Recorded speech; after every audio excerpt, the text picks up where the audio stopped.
mula naman sa ating CMN roving reporter sa Mindanao. CNN Live Nationwide. Willie Boy Ramos, magandang araw sa iyo. Magandang araw din Ariel, magandang araw Pilipinas, may adlaw Mindanao. Umabot sa mahigit 2,000 ka mga pamilya sa bayan ng Cabaca, North Cotabato ang tumanggap ng tulong mula sa DSWD Region 12 sa tala ng naturang ahensya. 2,357 ka mga pamilya ang naabutan ng ayuda na silaya o naapektuhan ng baha dahil sa sama ng panahon.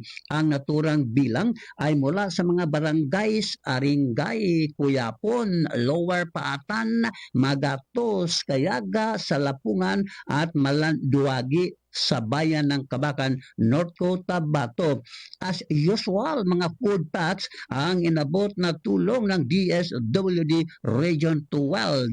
Samantala, umabot sa 600 katao sa bayan ng Maging Lanao del Sur ang naserbisyuhan ng mobile birth registration ng MSSD or Ministry of Social Services and Development Bangsamoro Region. Katuwang ang UNICEF, ang Maging Municipal Registrar at ang Philippine Statistics Office, PSA at ganoon din ang iba pang mga ahensya. Layunin ng naturang mga ahensya na mabigyan ng legal na pagkakilanlan ang mga residenteng walang mga birth certificate na kailangan para sa edukasyon, social protection programs at iba pang kailangan gamit ang birth certificate. Well, Ramos Seaman, Robert Reporter ng Mindanao Radyo, Kalikasan ng City Base, nagulat ng live para sa CNN Pilipinas.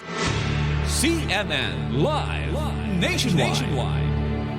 Maraming salamat, Willie Boy Ramos, ang ating CMN roving reporter sa Mindanao.